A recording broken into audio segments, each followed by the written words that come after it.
welcome to Justice. I'm Judge Jeanine Pirro. Happy New Year, and thanks for being with us tonight. As we venture into 2016, the most dangerous threat to Americans is President Obama's intent to use his presidential action to once again usurp congressional powers and circumvent the Constitution by thinking up new actions this Monday with his Attorney General. Translation?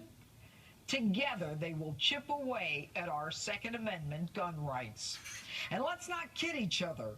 With history as our guide, whenever this president says one thing, we know to believe another. Whenever he does something that makes no sense, we ultimately pay for it. Example number one. Not to worry, ISIS is a JV team. He would contain them until he decided that he would dismantle them, all the while admitting he had no strategy to do either. The reality? Today, ISIS is the largest, strongest, most well-funded terrorist organization the world has ever seen, with not only social media savvy, but with satellites above the Muslim world.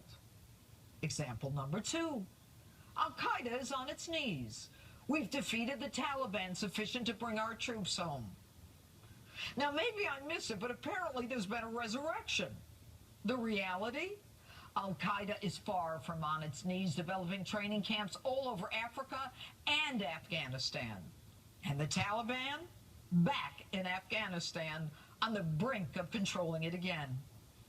So, looking back at 2015, when ISIS succeeded in the slaughter of innocents in Paris, and ISIS-inspired militants succeeded in the slaughter of innocents in San Bernardino, California, it's no wonder more Americans believe the terrorists are winning the war against terror.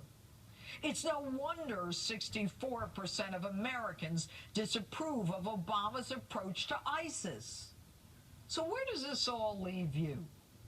Up a creek, not just without a paddle, but without a gun as well. At a time when we face the biggest threat we have ever been confronted with, our commander-in-chief is on an anti-Second Amendment crusade to take away our guns. Now, in the aftermath of Sandy Hook, the president took 23 executive actions. Didn't stop a thing. California, with some of the strictest gun control laws in the country, didn't stop a thing in San Bernardino. And in France, where gun laws are among the most restrictive in the world, innocents were slaughtered like lambs. Mr. President, the issue is terrorism, not mass shootings. And yet, because of a political agenda, you refuse to confront the biggest danger that we face. Instead of blaming guns, why don't you start shooting terrorists? Now, maybe you don't have time to focus on this because you're too busy emptying Guantanamo and trading deserters for Taliban generals. And as a result of your dilly-dallying in a leftist political ideology, you should be focusing on protecting us and letting us defend ourselves. The police cannot do it all. And that's my open. Tell me